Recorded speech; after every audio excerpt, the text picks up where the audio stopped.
Seeing the time being 6:08, to call this, OBA June 4th meeting to order. Anyone have a chance to look at the secretary's report? Yep, I move to be accepted. In a second? Second. All in favor? Aye. Great. Al's not here with the treasurer's report, so we'll move into OBA. Gail. Okay, our annual breakfast meeting was held this morning at 8 AM in the Seaview Room of the Piano Club.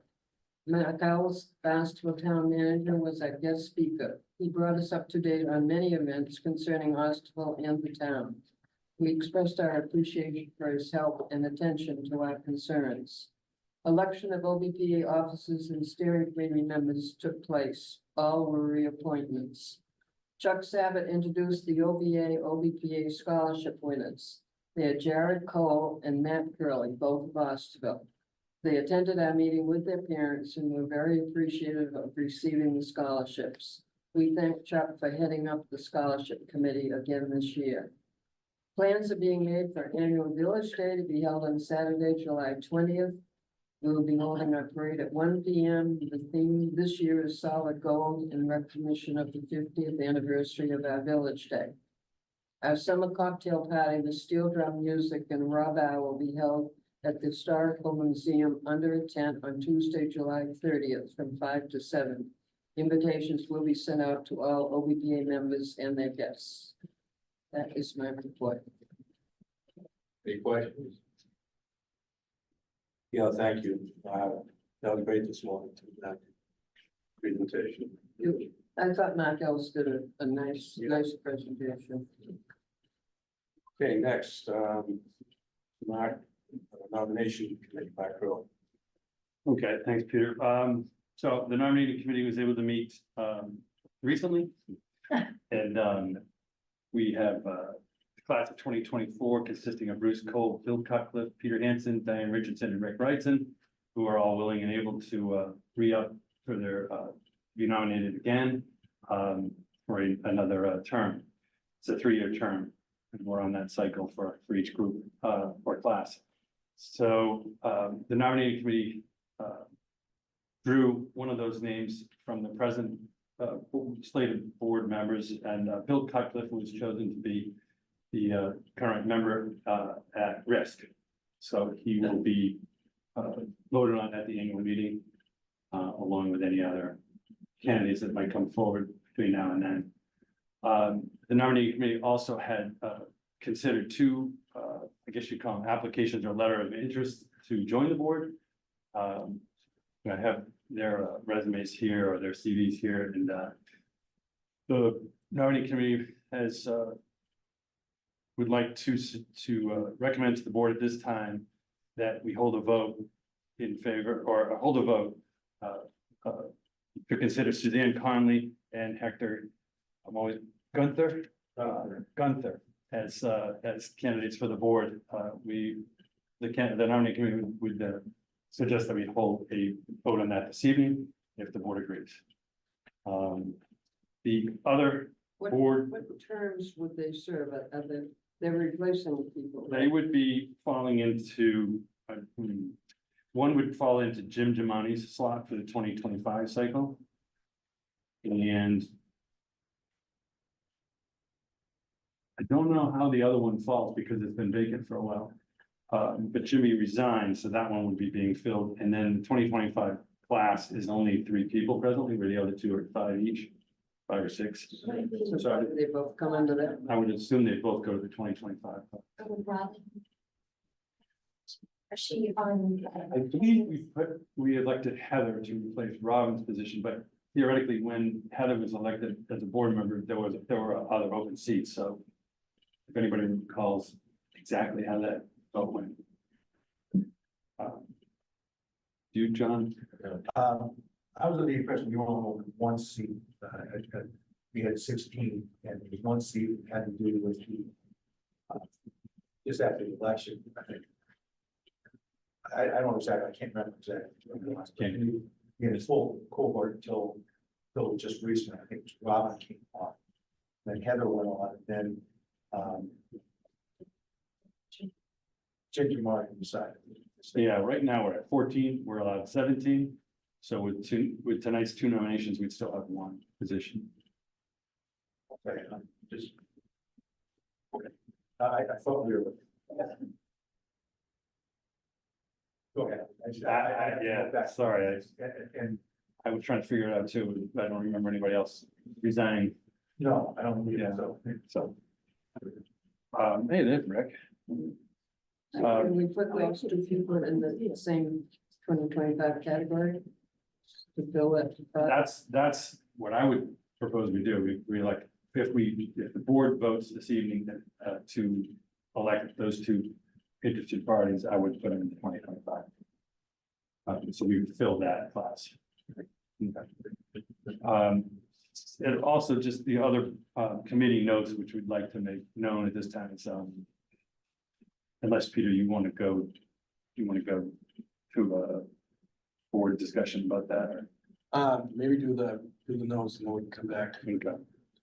We just wanted to put this forth to the board and the group while we were having our discussions that we feel that the director participation should be a discussion through the board and maybe discuss adding language to the bylaws and with some guidelines about board of director participation.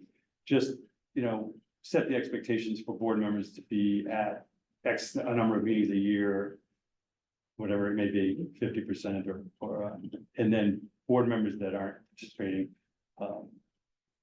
will understand that they're not and maybe remove themselves from the board, or the board have discussion about removing them and replacing them with someone that's interested that can participate more frequently. And I don't know if that, We had talked in our meeting about those being guidelines. Yes. And rethinking it, I don't think guidelines belong in the bylaws.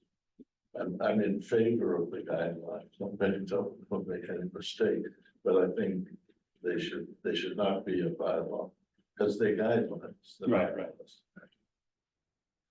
so whatever the discussion may be around that, we just wanted to get that out there and have a discussion amongst the board. What everybody thinks and how we can get the participation up. I think that was the premise of that. And then we felt strongly that the board should be made up of a wide variety of town, village, and village OEA members. And how to get that language out there and how to stress the fact that we have another opening. And that openings do come from time to time, and to get people that may be interested to let them know how they get their interests known to the board. Or through members of the OVA to get letters out, get letters to us, so we know there is interest. And stretch it through our notice of the annual meeting, possibly on the note boards out front, anywhere we can get the word out. It would just be nice to get some new interest in the board and then discuss how to do that. So is the goal to have a more diverse board? Is that the idea? Yeah, I mean, it would be, speaking from my own, it would be nice to have some younger groups, maybe some people representing that have young children. I was that when I started. My son's graduating from high school now, and I joked when I was on the playground committee for 7 years that my little tiny babies would have kids before the playground would be built. We're getting pretty close. He's 18. I'm not hoping for anything too soon. I know Diane's hoping. Grandchildren. Yeah, so I just hope it's not their kids, You're grandkids, still young still. but we used to have, Megan, and we used to have other folks, that it did bring more diversity to the board. Whatever it may be, I'm not just younger, but Yeah. people that, maybe some people sit here and would like to give up their board seat, but we haven't had a lot of interest. So generating some interest from village people and let them know that we want to be active. We want to be the voice of the village. We want to have people show up and be heard and advocate for what everybody thinks is the way the village wants to go. So, May I yeah, just please. And what the thought was is the possibility that we would put together, and this, will be about just a guideline sheet. It could be a handout if we wanted at the annual meeting to tell people, if you're interested, we do look at new applicants when we have openings or put your name in and how to go about doing that. So there would be just kind of an outline, because I think there's a lot of people that really don't know how you do this and how people get nominated and put on this board. So it would be to outline that and then tell people right up front what your commitment is, how many meetings we have, and our expectation, our hope is that if you put your name in, that you will at least be committed to, let's say, 55 or 60% of the meetings throughout the year, so that people know. And the good part is that we have Zoom at the same time, so if people can't be here, if there are summer people, which is perfectly fine to be on the board, that they can, just like Bill did, Zoom in and be at the meetings. So the hope is that if we put something together, more people will get the word that there's interest. And the more applicants we have, the more people we have. Some of the people that have been on the board for a long time, I think will feel better about stepping down if they knew that there were people to take their place. Or at least at minimum, that we have some backup people that we can move forward and eventually get onto the board and have a little bit more diversity. So that was, part of what we did. Maybe to put together a guideline letter for our annual meeting in August that we could put out there. That's good. Yeah, we've discussed having more members run. Has that ever come up with the bylaws say it's strictly in the next one? Well, 17 is a large amount. Usually boards are somewhere around 10 to 15, right? So we do have a large board right now. I do want to go back and look at, we might be missing somebody that we would count numbers. So make sure we You want to read them off? oh yeah, got that. Okay.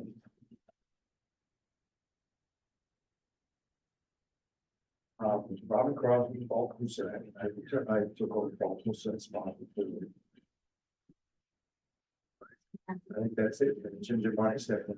So we have 2, 4, 6, 16, 17 on this list. Bruce Colby, Coleman, Robin Crosby is off. Heather Huntington on the third place. Myself, Curly, Al McKay, Gail. Paul Cusack is off, and I took this spot. Maybe it's that spot. Yeah, you counted I yourself got myself twice. twice, so that's a You spot. counted yourself twice. That's a spot. Yeah. Bill, Ginger Marnie is stepped down. Peter, Heather's already here.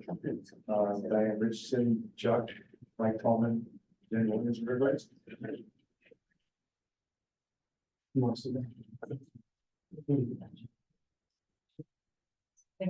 Yeah, so if I count the names you just said, it's 14. Yeah. Yes. Okay, so make sure. Okay, fine. Yeah, so we are at 17, the bylaws call for 17, 9 to 17, Okay. and quorum is half, half plus one, majority. And we can change that, we just have to change the bylaw. Yeah, I was just curious on that. Like John said, I think that's 17. That's I think Last- my loss is up to 7. Up to So 17, it's yeah. not necessarily we actually fill in spots, but it's. No, you're right. So it's a question of how big a board we decide. Yeah. Actually, it's, we could have time. Yeah. It's a minimum of 9, so we were way over. And we could change the bylaws to shrink it so that we only, well, we have a short, less quorum. Yeah. Well, But that doesn't- with regard to quorum, when I've been away, I usually give Peter my. Scroll. I have a suggestion about trying to find some new members. I've been with the hospital auxiliary for many years, and when our membership got down, that we each took it upon ourselves as members is to go and find a friend that we thought would be helpful and would want to help the hospital.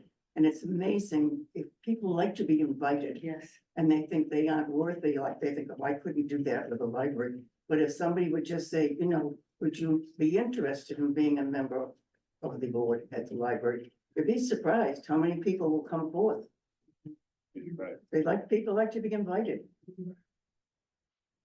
So we have 2 candidates, right?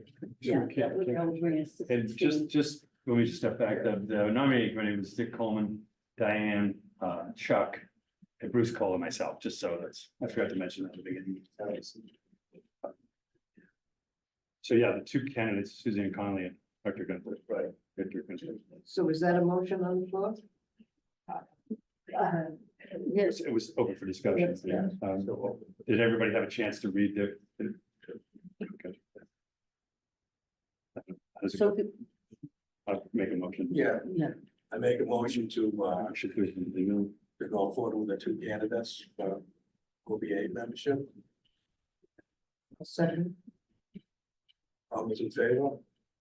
I Fine. Complete enough, Marcus. I believe that does it. It just Yeah. needed a board vote. Sure. Patrick, do you want to Can we introduce do yourself? it? Category. Yeah. Sorry for the pronunciation. No introduction. So I'm Hector Gunther. I think I wrote I sent around a CD and a note. And I'm a big fan of Cape Cod. I've been coming here since I was 16 years old. And I turned 72 on Sunday, so that's like half a century, give or take. Stacy and I have lived in Osterville for 7 years. And I'm pretty involved in the town, and I like to be involved in activities that directly help individuals. So I do income tax preparation for the AARP Foundation Tax Aid Program. So that takes up a lot of time between early February and mid-May. And then the balance of the year, I'm involved every Thursday as a Medicare counselor at the senior center. And some number of you have been through trying to figure out Medicare, and you know how complicated it is. And you know that every year you should check your drug plan because the formularies change. And anyway, so I do that, and then I'm vice chair of the finance committee for the town of Barnstable, so I'm involved in town-wide affairs. I spoke tonight at the new ad hoc committee on town rules and the town code. It met at 5 o'clock, and my observation about the town is we have 7 distinct villages, and I think Osterville is precious and distinct, and its uniqueness should be preserved. Likewise, West Barnstable, et cetera, et cetera. But I think the town, this is a personal view, the town is, there are a lot of factions in the town. And there are competing interests. I think I know why we set up the 13 precinct structure for town council, because people wanted to, again, this is my personal view, people wanted to spread power out away from Hyannis, which is sort of the economic center of the town. At this committee tonight, I spoke about considering a change in the town charter so that some number of the town councilors are elected at large, so that they represent the town as a whole and not just the precincts. You have precincts, you have villages, and then you have the town as a whole. And I think that's a recipe for a little bit of chaos and divergence of interests. And I think, you know, again, personal opinion, that I think we should promote a more cohesive town. As many of you know, I'm involved in the Save Greater Dowses Beach effort.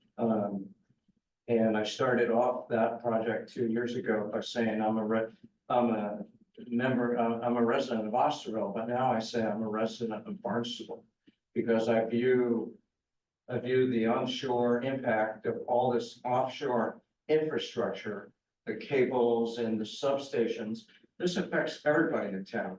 The Dowses Beach landing will result in a huge 27-acre substation out in West Barnstable. And there are people who live adjacent to that area who will be mightily impacted. So at any rate, that's my personal opinion. I view the OVA as a unique, you know, valuable organization, but I think you'll hear me speak more over time about looking at the interests of the town as a whole, and, you know, not incidentally having OVA be a leader in promoting a town-wide perspective as opposed to just village or precincts. And precinct 5 is a great precinct. I helped campaign with John for that, but at any rate, I'm honored to be considered for the board, and I look forward to bringing my own opinions and perspective. And course, working with all of you to, develop a more dynamic organization. And by the way, I think the key to attracting more board members and younger board members is for OVA to be more active and more outspoken on town issues. That's the way you attract interest, is by being out there. I give OVA a lot of credit. John Crow, as president, is the one who sounded the alarm about the Dennis Beach project 2 years ago. And I think that's a good example of how OVA can be a leader. So that's my piece. Thanks for hearing me out. Welcome to the board. Thank you. Thank you very much, Doctor. Thank you. Suzanne Conley has got COVID, so she was, I had her down with. I think she's okay, Doctor. I'm Dr. Joseph Conway. I think what you said about inviting people or going up to people and saying, we're looking for new board members. I mean, it sounds like you have enough board members now anyway. Right now, yeah. You got plenty. If we had one, great one. There are folks that, would step down So, sooner I than mean, most boards will have, a class. So there's be 4 people, a term of 3. I don't know how it is here. It's about 5 and 3 terms, 3-year terms. So that, they supposedly graduate out. So, but I think you should, if you say you like younger people, there's some younger lawyers. I mean, you just sort of think, well, what's this town, sort of like? Well, the marinas are a big part of it, go down and get, the Egan, say, would like you to, would you consider being on the board, whatever. But I think it would be an excellent idea to go out and invite people, say, we're trying to get new members. Or, someone who's been a merchant, in the town for a long time, say, you've been here for a long time, would like you to, would you consider serving on the board? And that way you get younger people and people who you feel sort of have key positions. Maybe you could ask the, whoever's in charge of our fire department, whoever's in charge of the water department, people who are like in key positions, and ask them, would you consider serving on the board of the going out and inviting them? And then I'm sure they'd say, oh, really? You want me? And then say, yes, we would like to have them. If I say, yeah, sure, yeah, that'd be great. Yeah, I'd love to do it. But when you just sort of we're looking for people to serve on the board, I mean, I think, people say, they don't want me. So, You're totally right. And I've asked people and they've become very interested. I'm gonna say one word back though. I didn't mean to say younger. I think that was force fed to me, but younger ideas, yeah. Yeah, some of us have been sitting on the board for a long time and it stagnates after a while. You don't get out, you don't see, so I think over half of us have been here 15 years or more, so some decades, and it's like a guy right now, Anthony Mazzio. Yeah. Or, people who are gonna be around for a while. Yeah. That's a good point, Doctor. I mean, you should look at how corporate boards operate. They repopulate themselves all the time. And they bring in legal and, diverse perspectives. And that benefits a corporate enterprise. Same thing with a village board, a village civic organization board. It's good to stir the pot. It is. Shuffle the deck occasionally. It's always good to have at least an attorney or two. Maybe a finance guy too. Yeah, definitely. We don't have high finances, but we have finances. Thank you all. Yeah, thank you. Thanks, Mark, for putting all that together. Next agenda item, town council report to October. That's we had a meeting this morning at the UOPA and it went very well, I thought, and we want to mention that we decided, the board here in the UOPA to, for the scholarships this year. We decided to give out 2 as we did last year, which is unusual. We used to give out a scholarship. We financed that with the OVA and the UOPA. And this year, 2 of the 2 winners, or who we chose were both sons of board members here. And they're Jared Cole, who's just not here right now, and that your son, Mark, Yeah. that early, so. I was on with Chuck and a couple others, looking at the resumes, and they're very, very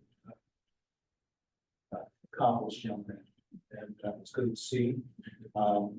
They all had numerous leadership positions in their schools, and their board scores are just through the roof, and it's just they seem like they both knew where they were going to go in the future. So it's good to see. It's always a good presentation for the scholarship. So we enjoyed that this morning. Both of them were there to read.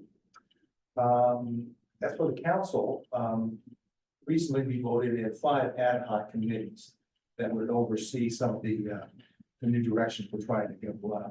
Basically, there's one on housing, one on zoning, one on how to dispose and what to do with town properties.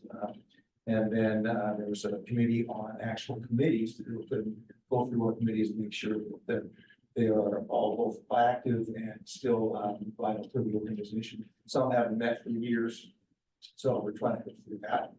And there's also a meeting on the town code, so we can meet with them back to the town code and see what's still relevant and what's not. So I end up on 4 of those committees, so I'm gonna keep fairly busy. So, but that's good. That's what we volunteered for.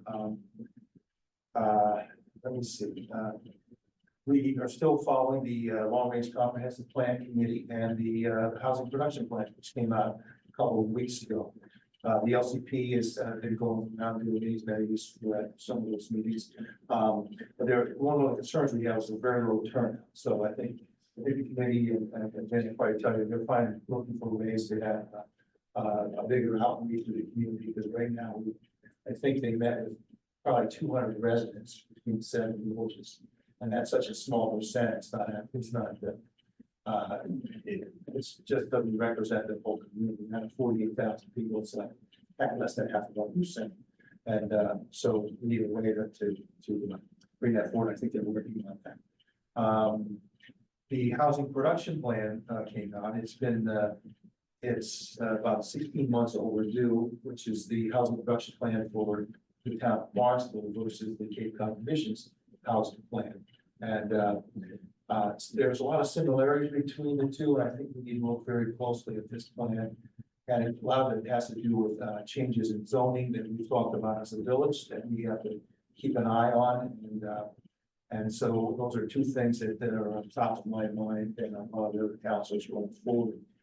In that there's some push for certain policies and positions that come from not from the ground up, from the top down. So we have some concerns about others. We like some of those also. So that's something we'll keep an eye on. What else do we got? As far as Commonwealth Wind, I understand it has another name. Somebody can tell me what the new name is. To keep changing the name. What's that? New England Wind 2. And New England Wind 1 is the Great Deal Beach Land 5. That's more problematic at this point. The prior council actually voted in for the host community agreement to allow that to go forward. A lot of the lead councilors were not that pleased with that position, but we made that public. We signed that law with the company, so that's something I think that I think if the town wanted to go back on some of that, it'd be very there's a liability issue that's pretty large. So I think the council will see what happens there in the next 5 or 6 months. That's for the Dallas Beach Landing. There's no host community agreement. I don't think there's any agreement with the council to actually ask the town manager to make one with that company. They are continuing to do their permitting and everything else that they've gone through. I think that one is going to be a lot more controversial going forward with this new council system. And so we'll see how that comes and what the state does also. I think it'd be important to see the governor and some of the leaders of the state be a little more specific and come forward and maybe see some alternative landing positions. And I think one of our new board members is now running for the seat for the state rep. from this area.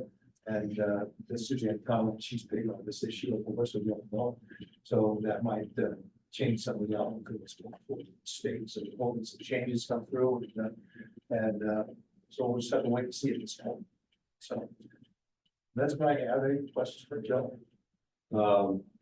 Again, on the agreement, for the, about Graybill. There's nothing in, I've never read it, but there's nothing in the language that says it's not acted upon by a termination date, that it's null and void. And that seems crazy, we just go on for perpetuity. It does seem crazy. I'd have to look into it for you. I think, No. I don't think there is something that kind of, I'm not sure. There's no termination date. Yeah, no. So it's left wide open. So, all right, so. And as someone mentioned here at one time, don't be afraid of liability. Yeah. You know, just tell them we're not honoring it, let them sue us. Well, I can't speak about some of the things that we have in executive session, but I will say that the alternatives were not very promising to go that direction. And a lot of us were with you on that, okay? But the law firm we were talking to, were considering these liabilities, and they could be unlimited in certain respects. As for the company coming back and saying, well, geez, you delayed us for this amount, this is how much it costs us every day, that includes everything else. And our contracts and all that stuff. It was a position that could do no harm to the town if we lost in that situation. So that's all I can say about that. It was really considered, it's still being considered. I think the town is looking to hopefully get some a little further something back from the company coming through here for that ability to do that. One thing I think a lot of people in Centerville, and I've talked to the councilors there, would like to see is that they've not come through the old section of Center. Okay, there was two plans, like there were two plans here originally. One was to come down Osterville Main Street, right here through the village, that's what they decided to do. The other was to go down East Bay Road.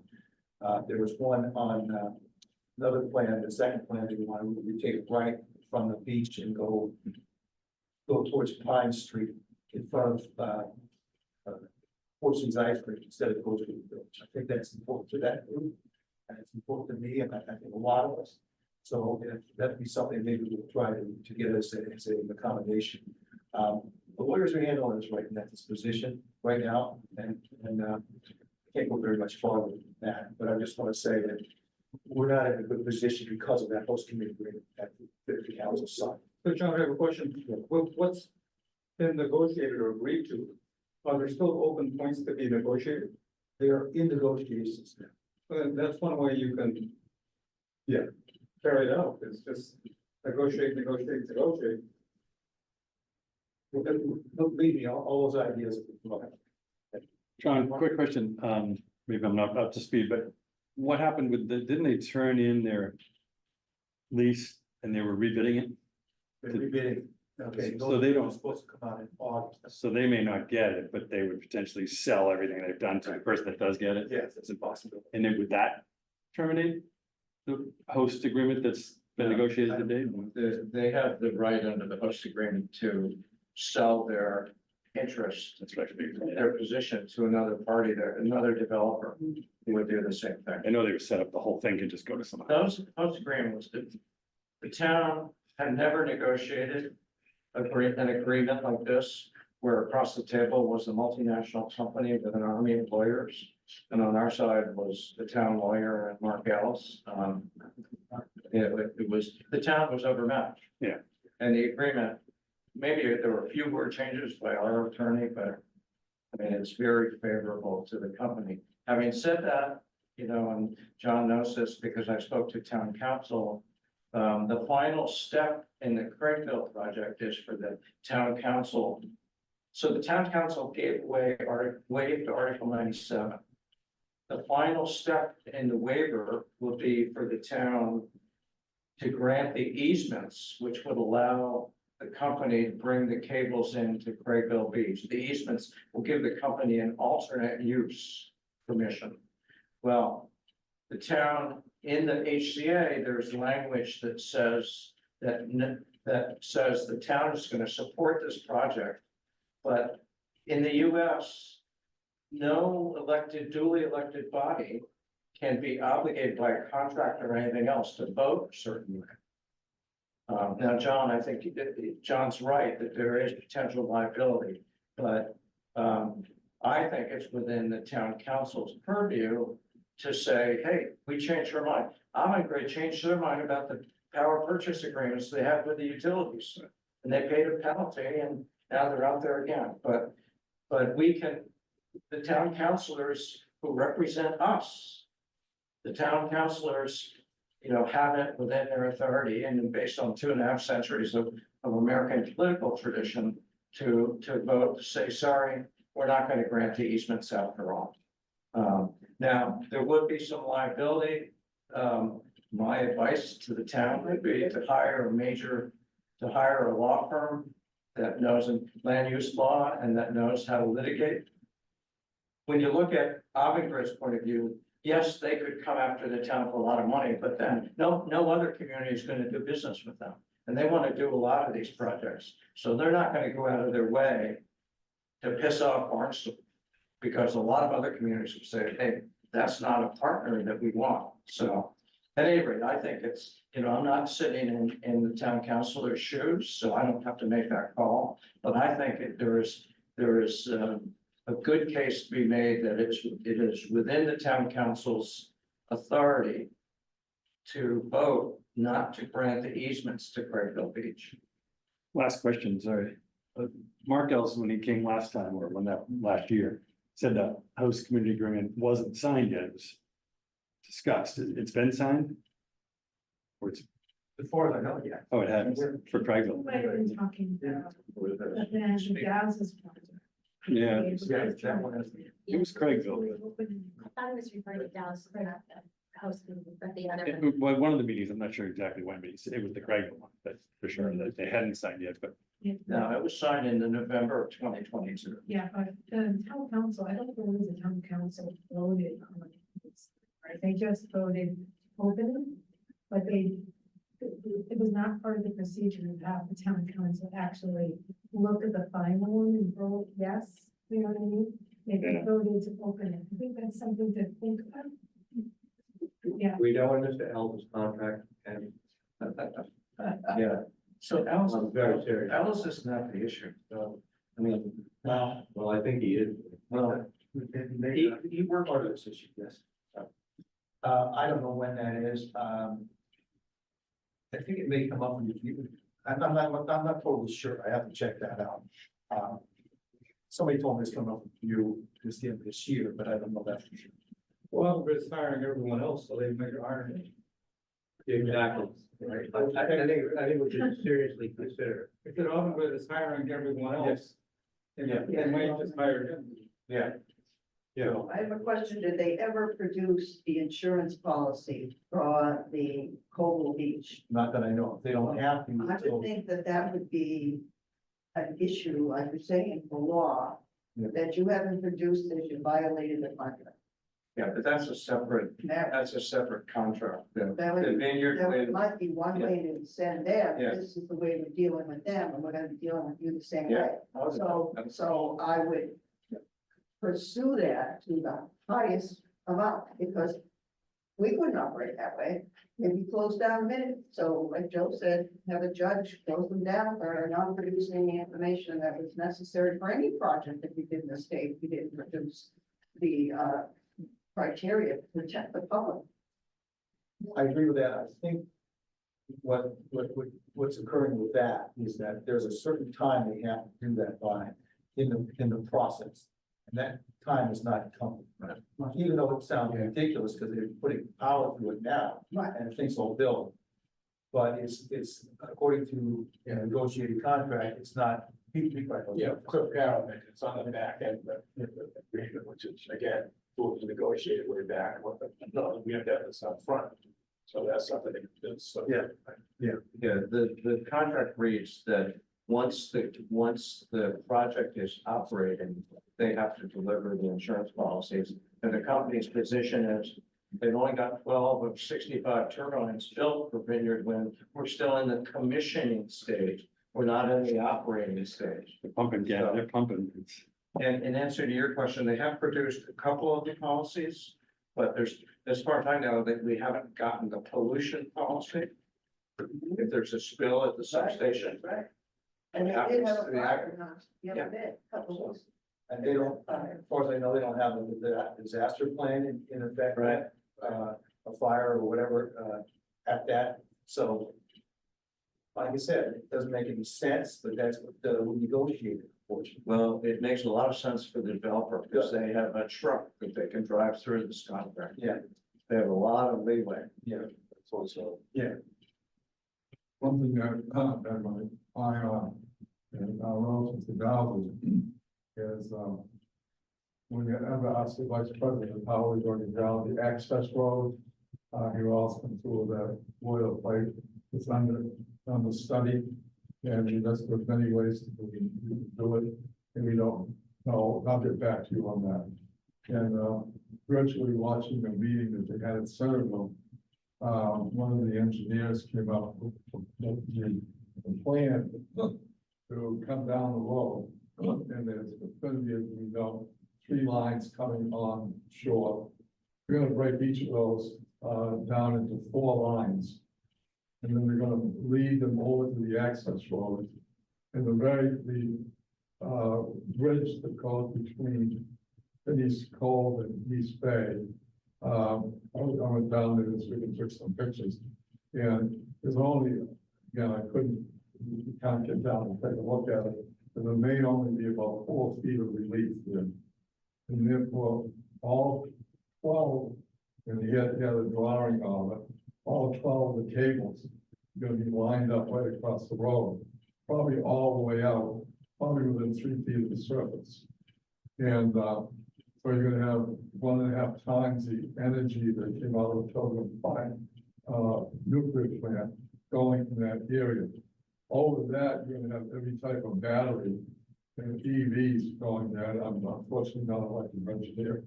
But one of the other things that is of interest, which I just did today and checked it out on ChatGPT, is that I knew that relative to EMF waves, you square them relative to the distance. And so the EMF that comes off something at 50 feet, and you go up 5 feet, it's 100 times, it's 10 times farther, it's 100 times more effective. So you can just imagine if you build this thing, and all of a sudden, the access road becomes illegal and too dangerous. Just think what the alternative is going to be at that point. Yeah. So I think that's an Achilles heel that we really should keep an eye on and realize that they plan these 12 lines. But the postal service is this, with all that, take all the power cables you see up there squashing down and closing this zone. So I think that's something we should keep an eye on. Yeah. Bill, you make a great point, and all I'll say is there are a lot of risks involved in these projects that the developer doesn't like to talk about. And the whole EMF issue is one that they've said, oh, we'll get back to you on that, we'll get back to you on that.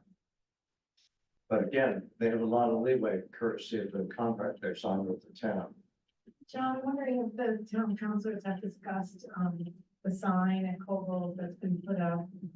And have they talked about, I know it's probably unrelated to the ongoing project, but the fire, the substation, probably it's unrelated to, because it's 12 turbines that go up, right? I don't know how often they're running these days. But has that come up in the general conversation in the meetings about the event, the signage is coming, the signage, and not about the fire? fire. Because the developer has said to us over and over, oh, it never happened, it's never fired, never fired. So you're saying the fire that did happen? Or it did happen, Well, yeah, yeah. and granted, like I said, I want to be clear, I'm not saying Yeah. it was a result of the project, but fires at substations do happen. They absolutely do happen, if you talk to substation expert, they'll sit down with you. I have, and they'll tell you, the soot, can penetrate the ground. And, so it's the fire, it's the potential leakage of these toxic fluids. And Cape Cod is unique. We have a source, we have our drinking water comes from the sole source aquifer. We're unique in that way. And to put, in my opinion, more of these in Barnstable is placing a lot more risk on the town of Barnstable than there needs to be. With the sacrifice of the risk needs to be spread out. And ideally, it should be closer to the bigger users of the power, the bigger cities, the industrial areas. Those are the bigger users of the power. But with that said, it still comes back to Barnstable taking on an awful lot of risk. And, I have a comment on that too, an interesting point. Yeah. I'm a groundwater geologist, so I take these things to heart. And the town is gonna be the biggest polluter of the sole source aquifer. Because they put the gray water back into the aquifer.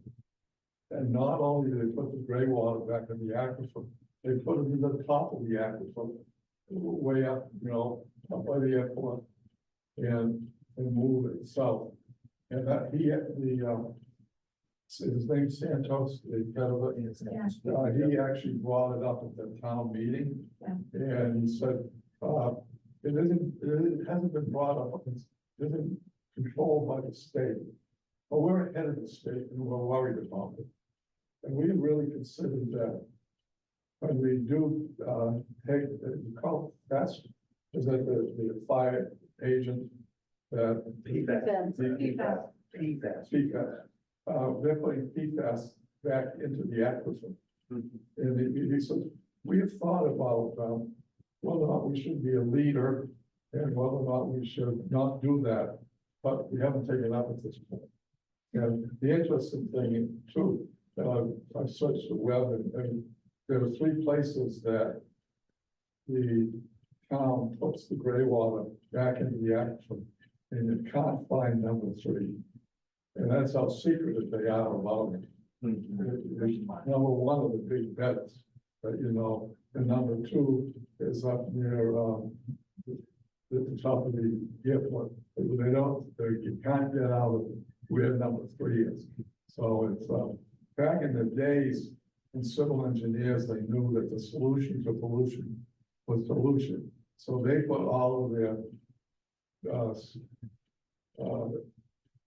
disposal areas right next to rivers. So we come back to bite them eventually, but it's long enough for decades. The waste would go to the river and disappear, right? So but here, the town isn't even doing that. Instead of putting it closer to some sound, if it's possible, they put it up near the moraine and everything flows. So pollution they're putting in flows south into the aquifer. So on top of the aquifer, they put it right into the aquifer.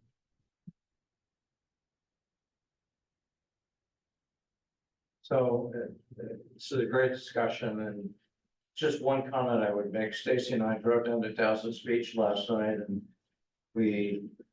last fall, there were 10 or 12 or 14 say Greater Dowson's Beach signs along Weano Avenue down to the end, and there are very few there now.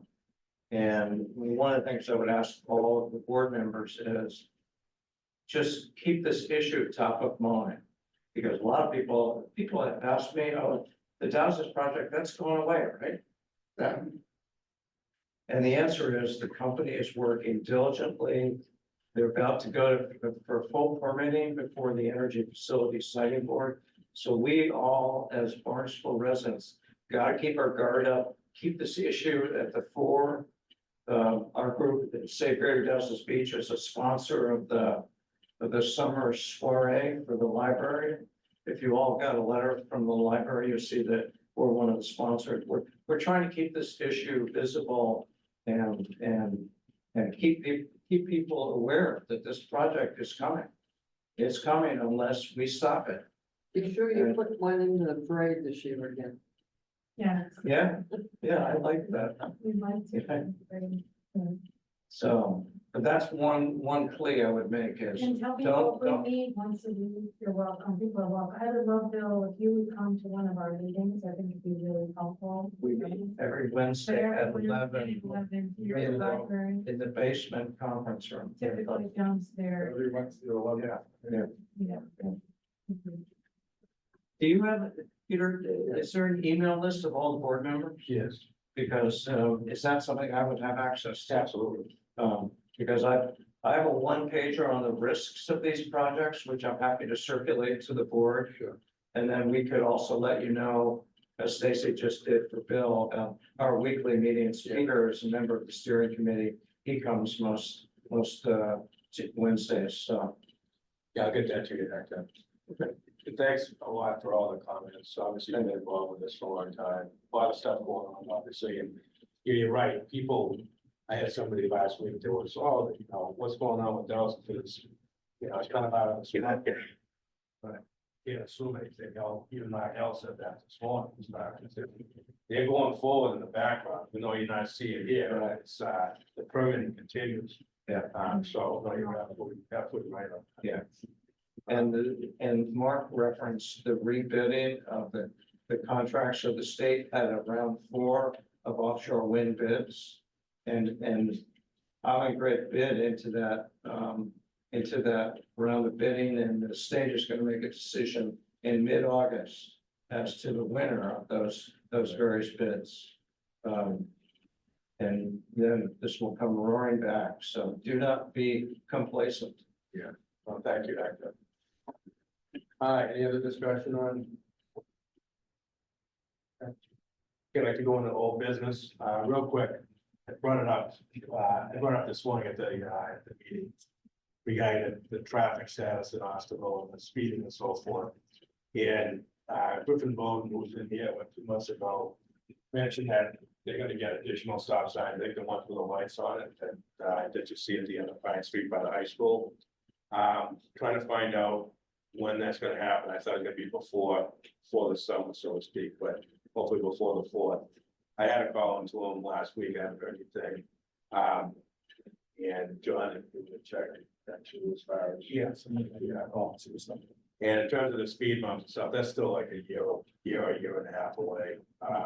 But I mentioned it this morning, I mean, if you're out here at, you know, between 7:30 and actually 9 o'clock in the morning, almost any time during the day, but in the morning, I mean, the amount of trucks and the traffic going by is crazy. You have it in front of the Honda over there. It's really, it's an issue, it really is. Where, you mentioned 4 of those stop signs, where are they gonna go through?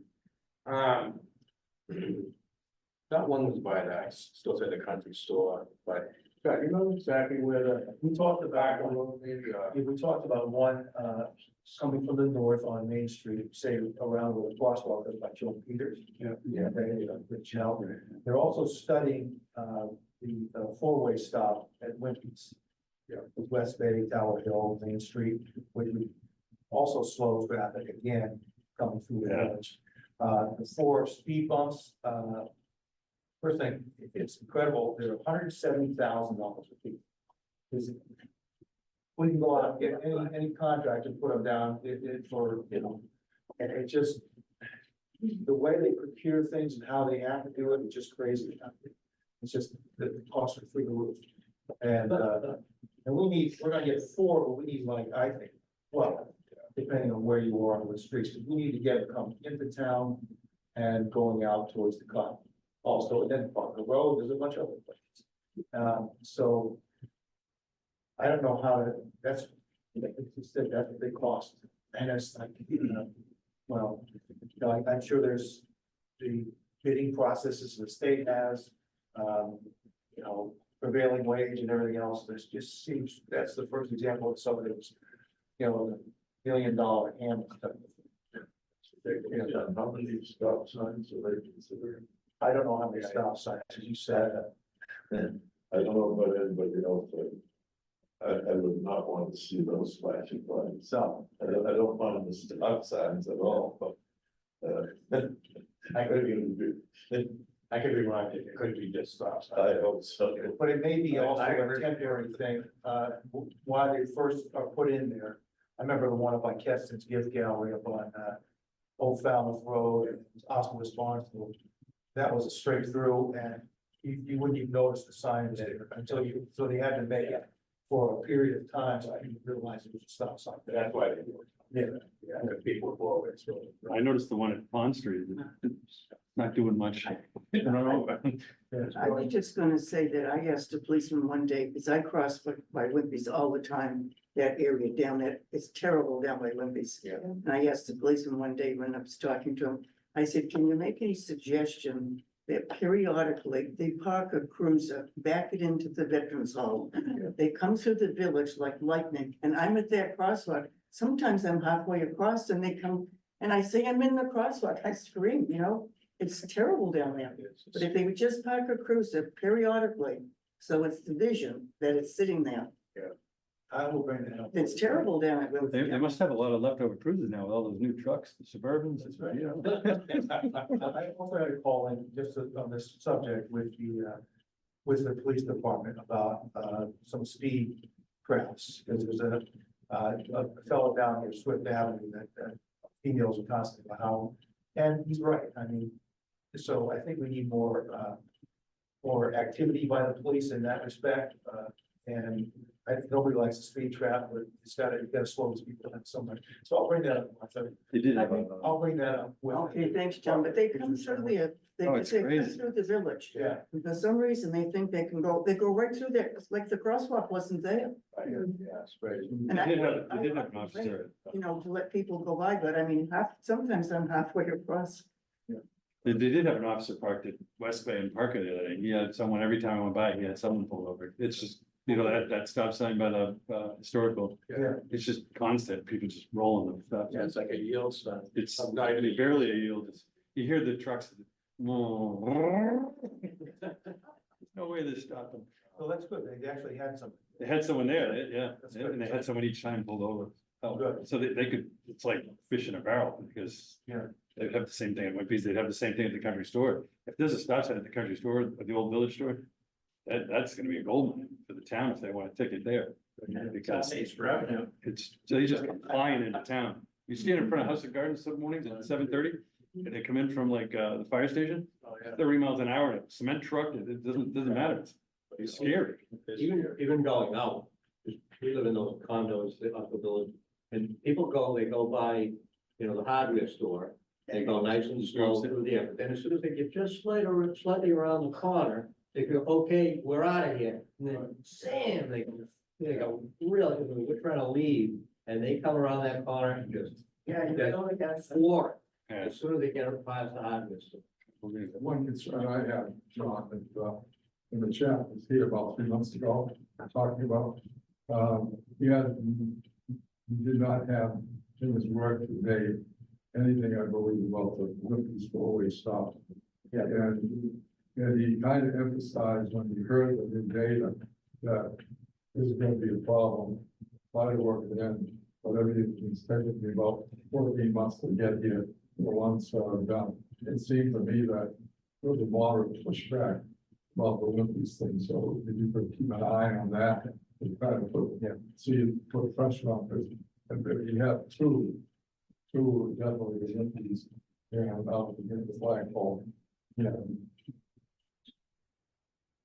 He said he'd have to study that, so they're not exactly lined up correctly, but I really don't understand why I couldn't do something. You slow them down at both ends, at least the middle will have to slow down too. Yes. At least theoretically. John, one other thing too, and I know I bring it up all the time, but I don't know where we stand right now with the budget. We talked about the sidewalk going down to Charleston. They're studying that, Yeah, okay, and one of the things they're studying, I don't know if it's going to happen or not, they're thinking about making that one way. From Main Street all the way down to the beach.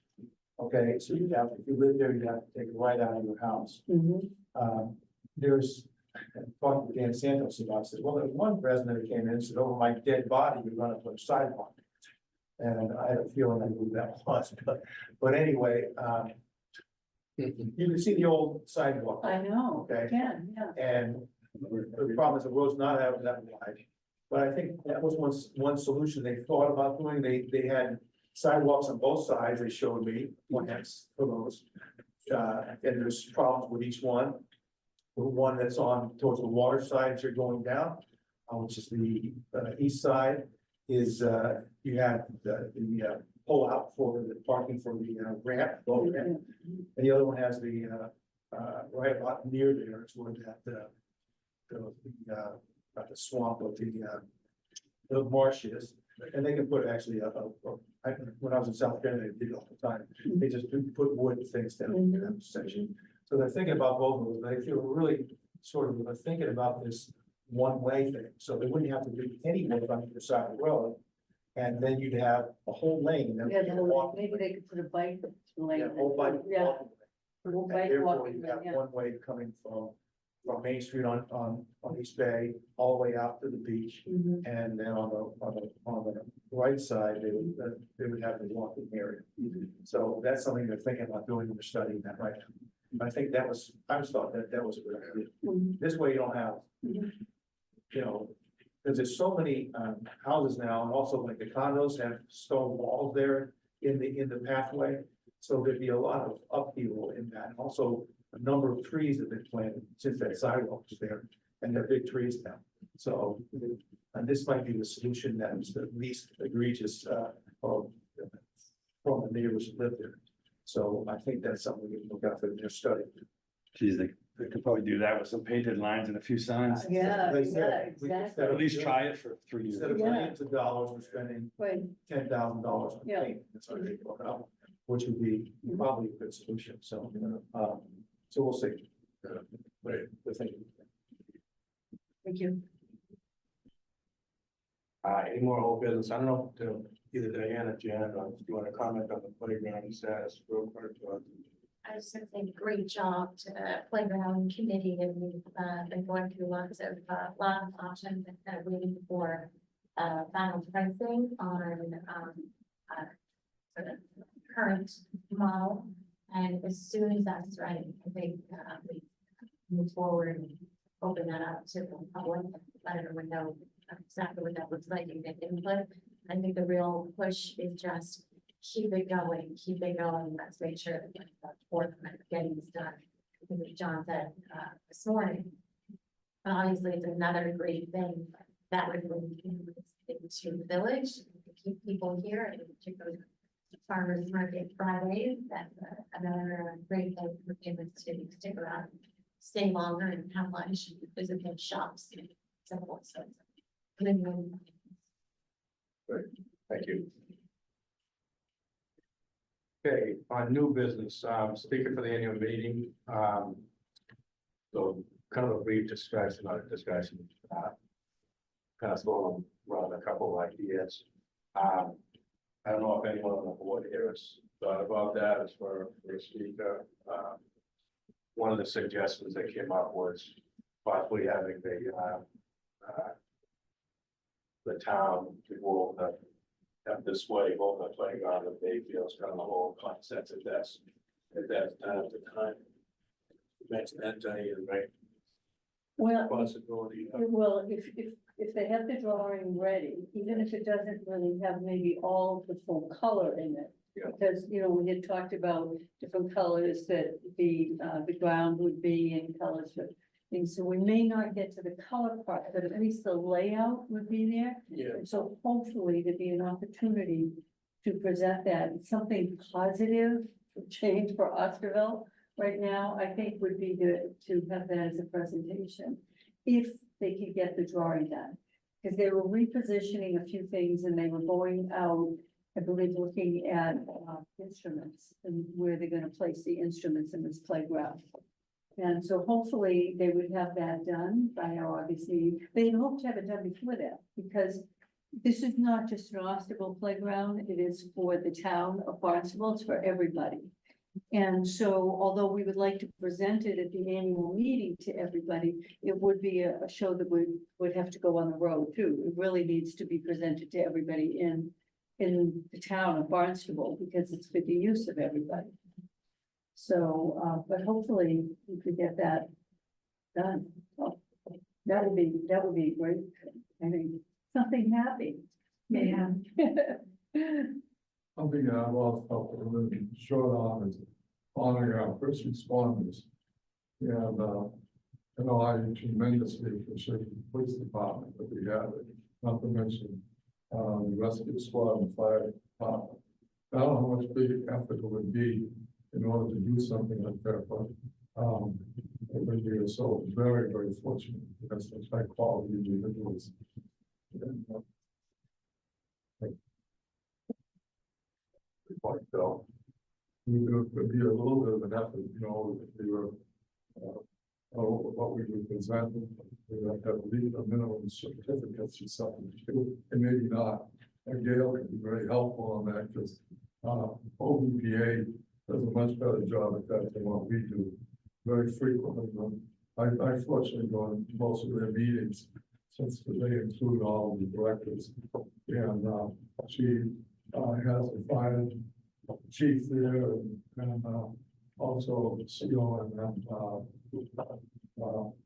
rescue squad, and it's very well accepted.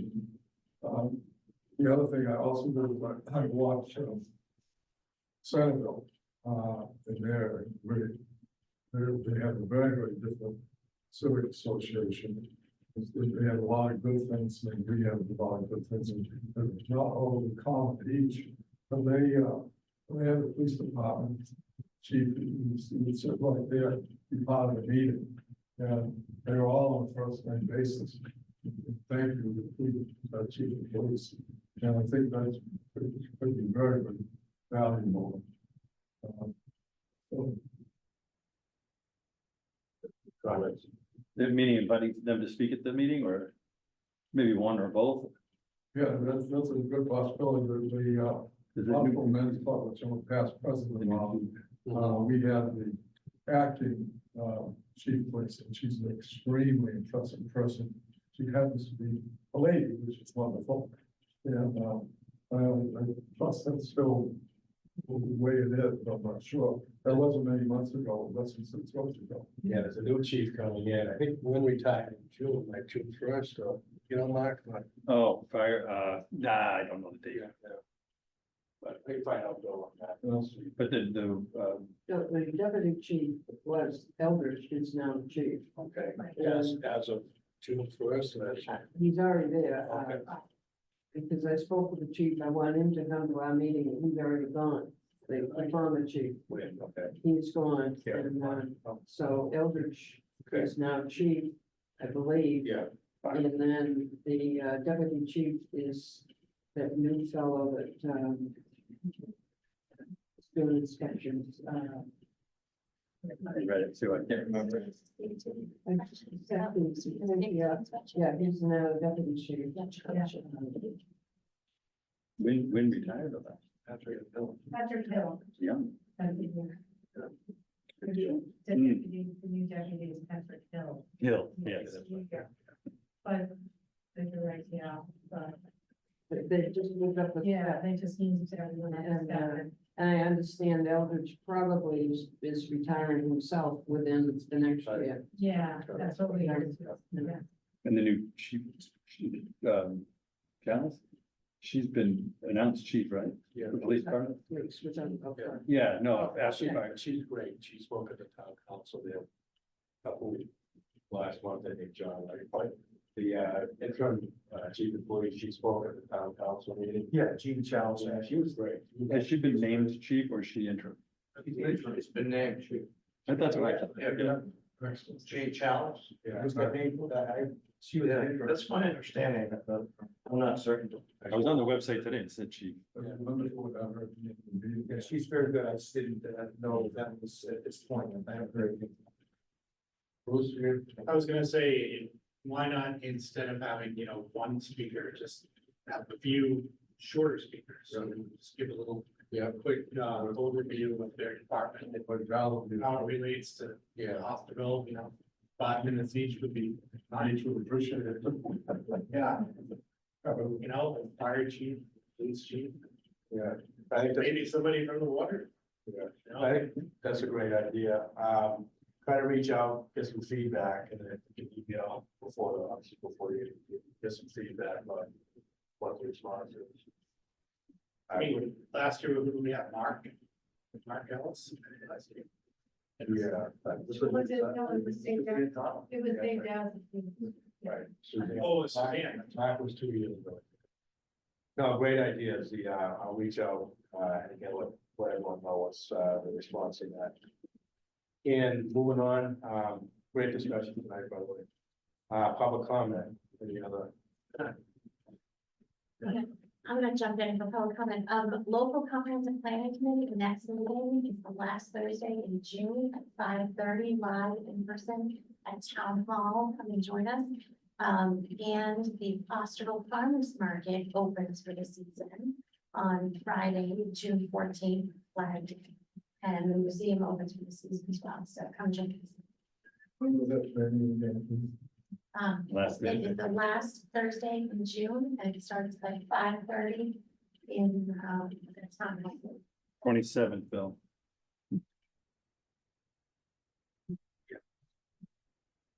Just want to make a comment to that. The annual meeting, which is every Wednesday, August 14th. The handout says, 6 o'clock, it's actually 7 o'clock. And we'll update that. So. Any other public comment? Okay, seeing the time being 7:19, can I get a motion to, second? Second. All in favor?